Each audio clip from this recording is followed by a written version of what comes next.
Vanillas. Characters without effects. Throughout Weiss Schwarz's history, almost every release has had some number of effectless characters printed in their card pool. And as the game evolves and the quality of cards' effects improves, the competitive usefulness of vanillas naturally falls.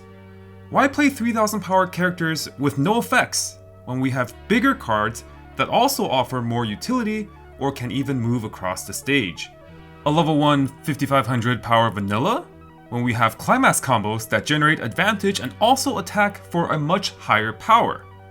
A level 2 8500 vanilla when we can just play early play level 3s that are both bigger and have additional upside attached. Well, it just so happens that to this day, there are competitive, even top tier decks that utilize vanillas in their most optimized builds. So today, we're going to take a look at some of those vanillas throughout the years that, despite all odds, saw competitive play in their time.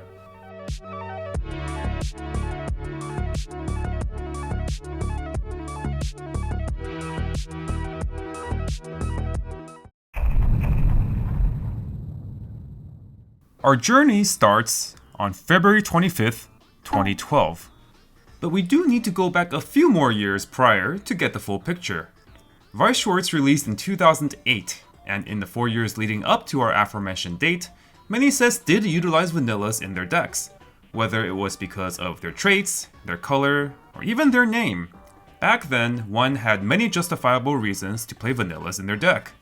A color-based example would be the 2009 release Sengoku Basara, where players just needed some big green dudes, so they played this guy, or even this guy, to have enough green splash for this guy, our boy Maeda Keiji, the grandfather of free stock generation. A trait-based example would be the 2009 release Persona 4, which had several trait-based decks where the goal of those decks were to play as many on-trait characters as possible to benefit off of their archetype-specific power supports. So we'd see the likes of this girl being used to benefit off of this guy in the cross-dress deck. And of course, our favorite little sister Nanako and other Nanako to benefit off of this here broken Junes support that gave up to 2000 power to all Junes characters. Finally, a name-based example would be the 2009 release Fate Hollow Ataraxia, with the infamous Gorgon sisters Steno and Uraili, which give a 1000 power boost to all of your rider characters. People ran this girl and this girl to fill their fat beatstick slot. And a couple of years later, when Fate Zero came out, people even replaced this girl with this guy, because he has rider in his name. Just look at that nice chunky 7000 power. An absolute behemoth. So as you can see, back then, power was the name of the game. Matches were more board-centric and lasted several more turns than they do now. And without the modern utility, advantage generating climax combos, and sometimes even plussing brainstorms, it was critical that players gained advantage and so output by way of their characters living through multiple turns. Now, let's fast forward to our aforementioned date, February 25th, 2012, the release of Puella Magi Madoka Magica. Let me ask you a question. Want an apple? The release of Madoka brought forth perhaps one of the earliest, most iconic competitive vanilla packages, Kyoko sharing an apple and this girl. Kyoko not only gave Sayaka 1000 power, but also pay 1 bonded into her on play, offering a cheap advantage engine that aligned with the main game plan of playing really fat dudes.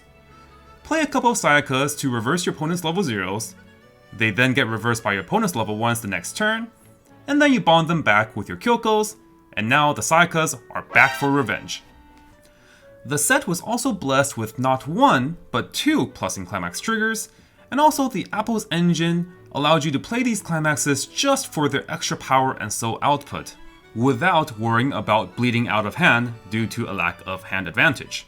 Combine that with a very resilient level 2 and level 3 heal loop game plan, and Madoka quickly rose up to be one of the strongest decks of the meta. The Kyoko and Sayaka bond package was so iconic that in subsequent franchises that got a bonder, which also gave power to its bond target, the community simply called it an Apples clone. However, Madoka's reign as the vanilla featuring competitive deck would not last long. 3 months later, on May 12, 2012, Zero no Tsukaima Extra Booster was released. Zero no Tsukaima, otherwise known as the Familiar of Zero, featured an even more obnoxious heal loop attrition deck, boasting multiple healers that can be played at level 2.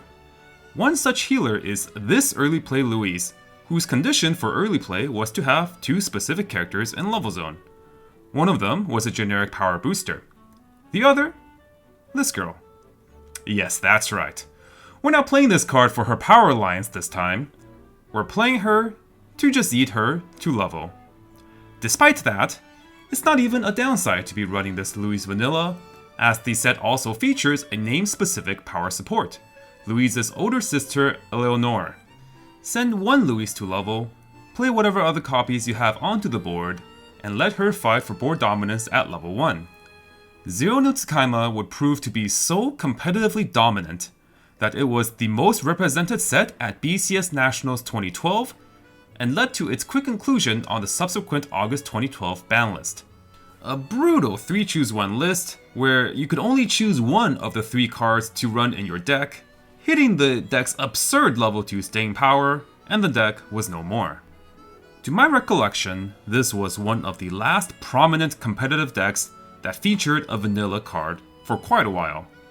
The years pass, metas evolve, and card quality increases even more. Most notably, the advent of Kantai Collection in 2014 brought forth a new era of extremely efficient advantage-based climax combos, and the introduction of the new Climax Trigger Standby from Bane Dream in 2017 introduced a completely new way to play board-based decks, cheating out high-power characters with built-in self-preservation abilities. And while we did still see vanillas played in some competitively oriented decks every so often, for the better part of the rest of the decade, vanillas are old news. The year is now 2022. Tokyo Revengers is announced to be simultaneously released in both English and Japanese on May 13th. Due to production issues, however, it didn't quite pan out, and Japan was able to play with their shiny new toy for several months before Western players could. Tokyo Revengers set design is very unique. For one, it's the first set in years that features the color red without any door triggers whatsoever. For two, there's a lot of very interesting, unique effects in this set, the likes of which we've not ever seen. So Japan gets to cookin' and comes up with this. The first thing you might notice is that the climaxes, who are these girls on these climaxes? Yes, the deck features 8 universally usable door triggers as the most optimal climax to play.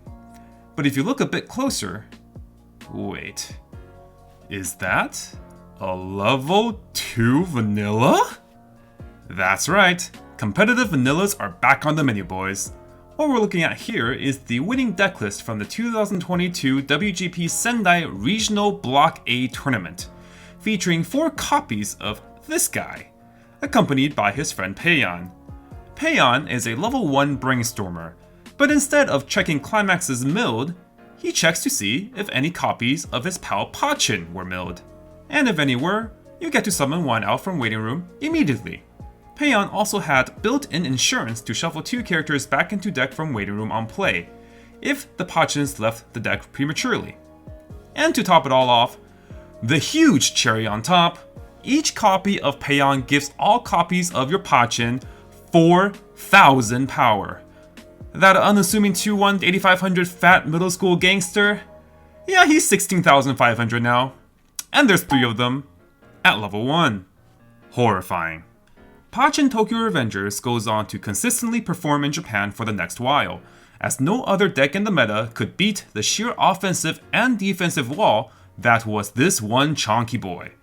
However, on the other side of the world, Westerners that received the English version of Tokyo Revengers in July were looking elsewhere in the set.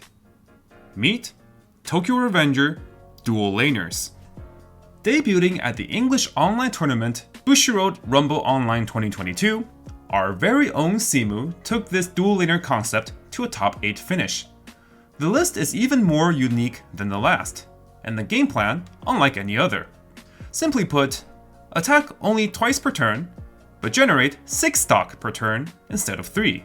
Combine that with an offensive top end that can efficiently use up to the likes of 18 stock to blow your opponent out with ease even when they're at level 2, and you have a recipe for success. But wait, this list doesn't feature any vanillas, so why am I even talking about this deck in the first place? Well, you see, Tokyo Revengers is about to reach its pinnacle of evolution. By the combined powers of massive stock generation and one chunky big boy, the smartest brains in the world come up with the best of both worlds. Welcome to Tokyo Revengers Dual Laner Pachin.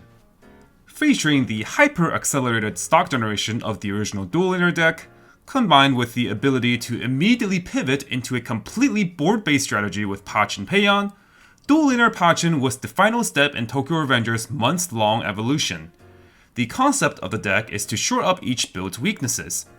The pure Pachin build didn't have much finishing power and was weak to Soul Rush decks that didn't care about winning board, while the Dual Laner deck has several critical flaws in its one-trick game plan, such as level 0 stock swaps from Slime and Kaguya, and just a general evolving understanding of how to play the matchup.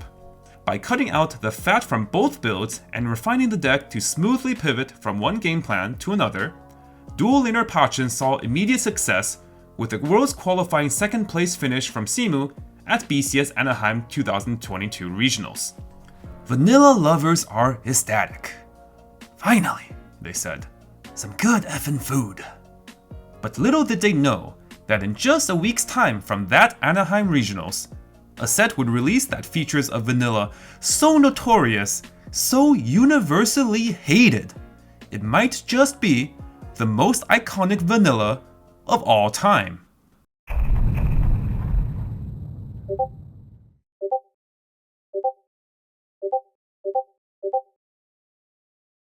December 23rd, 2022, 2 days before Christmas.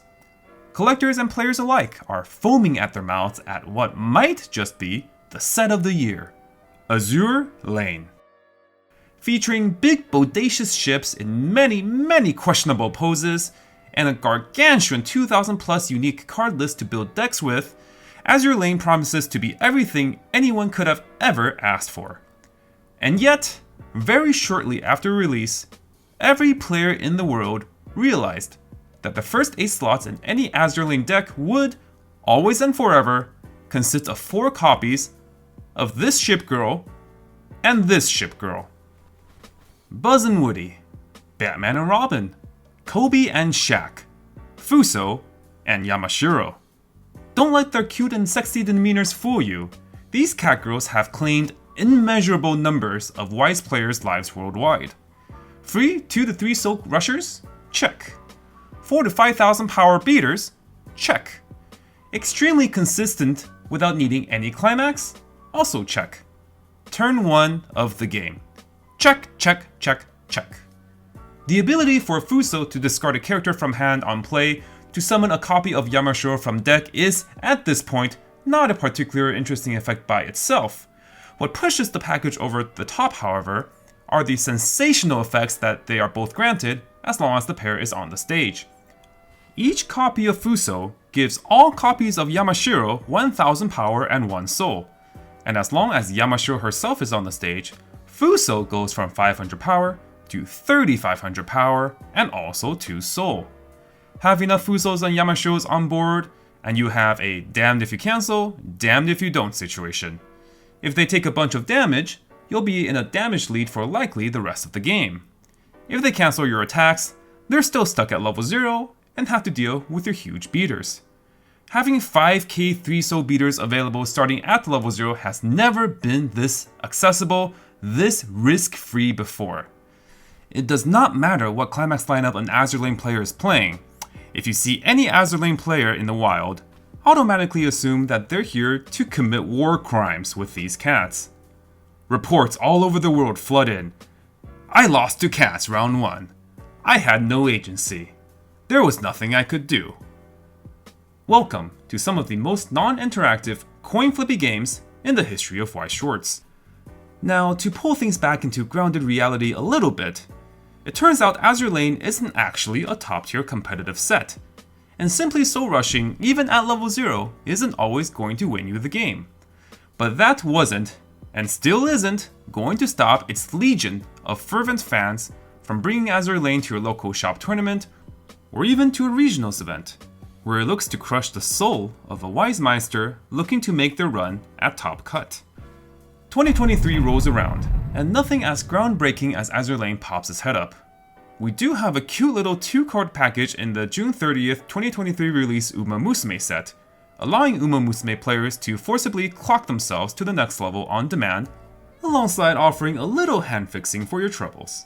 However, as 2023 was dominated by the likes of Chainsaw Man, Overlord, Slime, and Puzzles and Dragons, decks that were so absurdly stronger than the rest of the competition, Musume could never truly see its heyday, and simply horsed around in the middle of the pack. And finally, we've reached 2024. 2023 was a bit of a letdown.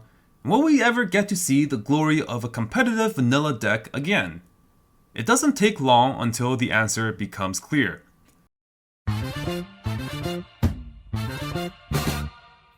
Yes. Yes, we will.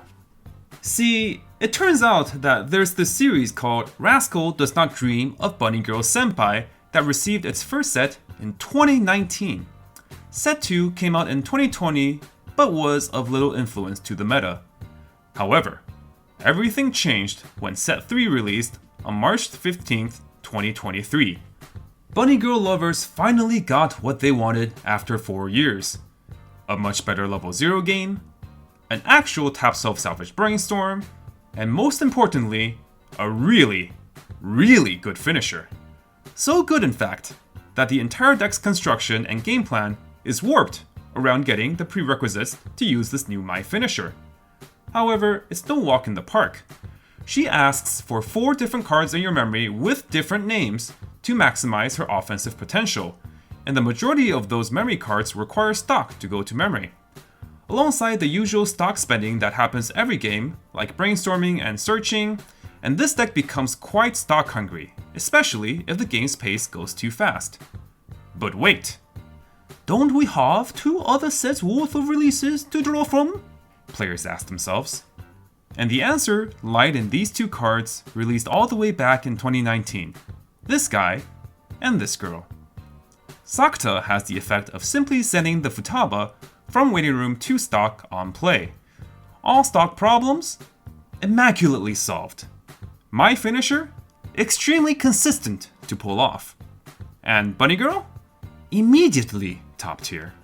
This one vanilla package solved a 2024 problem very simply, very eloquently, so much so that by the time the next ban list rolled around, Rascal players were slapped with a restriction list. 2 choose 1 between the My finisher and the Sakuta stock charger. No acting lovey-dovey in our game anymore, Bushiroad said. Post-ban list and the deck is simply okay, but the absence of this vanilla package did quite a number on the deck's consistency to always get the resources needed by level 3. Not a crippling loss, but a large handicap nonetheless. Fast forward several more months and we reach November 2024. Rezero Volume 3 releases. Wait, Volume 3? Are you thinking what I'm thinking? Yup, the exact same thing happened again. Rezero Volume 2, released in 2018, featured a pair of cards with this girl, with the same exact effects as the Sakuta and Futaba package from Bunny Girl. And guess what Volume 3 came out with? A better level 0 game, a new and better brainstorm, and a definite powerhouse finisher in this level 3 rem. Sound familiar?